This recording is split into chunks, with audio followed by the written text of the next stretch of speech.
Since we seem to have found ourselves in the business of throwing stuff into a black hole and waiting to see what pops out, a natural question might be to ask, how does the black hole change when something falls in or comes back out?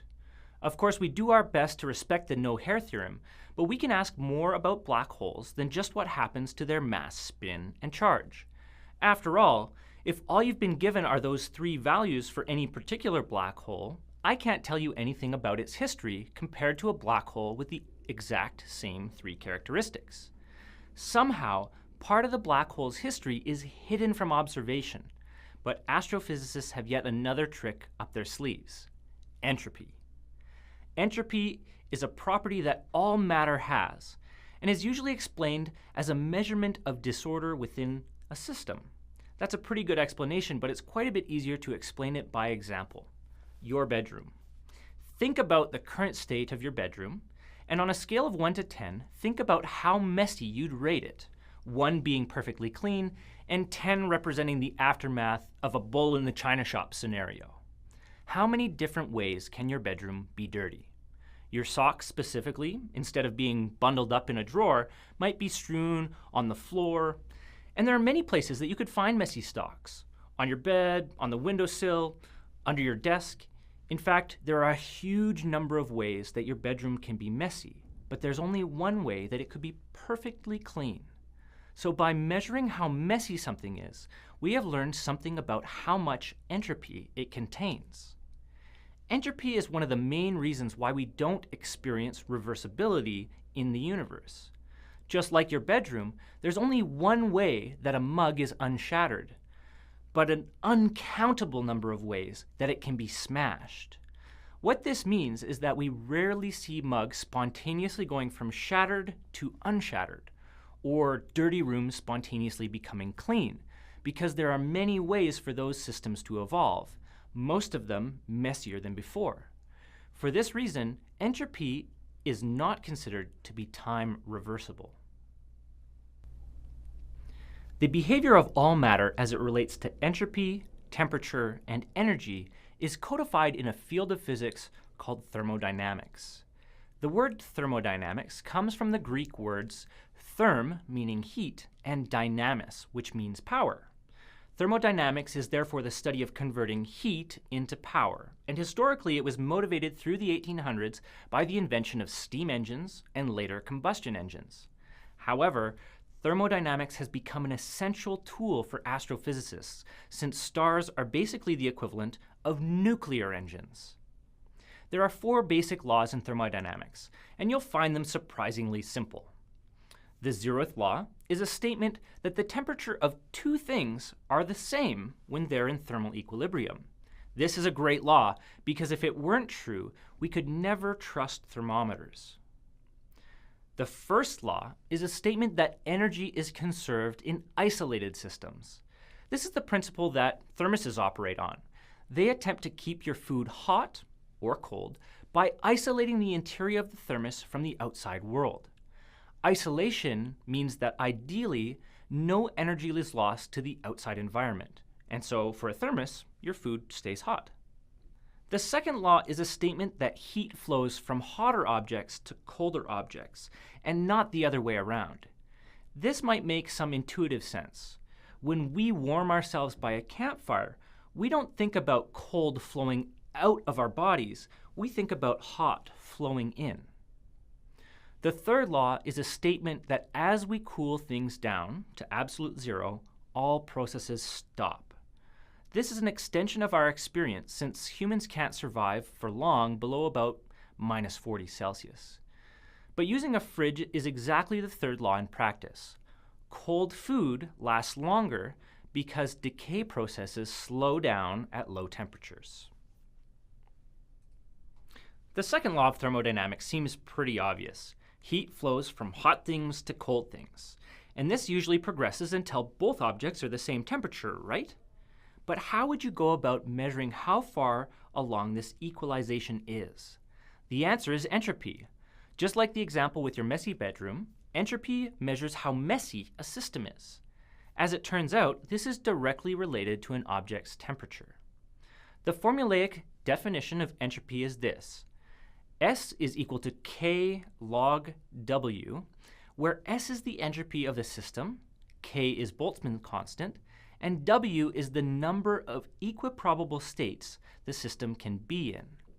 Ludwig Boltzmann was so proud of this equation that it was engraved on his gravestone. It's easiest to think back to your messy bedroom for this one. There's only one equiprobable state for a clean room, so the entropy is low. There are millions of ways that your room can be dirty, so the entropy of a messy room is high. Here's the formula to calculate the entropy of a black hole based on the area of its event horizon. S black hole is equal to K times A divided by 4 times LP squared. Here, S is the total entropy equal to K, Boltzmann's constant, times the area of the event horizon divided by 4 times the square of LP, the Planck length. The Planck length is defined by LP equals the square root of h bar times g divided by c cubed is equal to 1.6 times 10 to the power of minus 35 meters. The Planck length is incredibly small, which is commonly thought of as the smallest distance that can be described by relativity without quantum mechanics. In some sense, the equation for black holes' entropy says that each little bit of entropy that falls into a black hole is encoded as a small patch on the event horizon, 1 Planck length across. Before we try and apply entropy to a black hole, take a moment to think. Does a black hole represent a clean state of all the matter that has fallen in, or is it messy?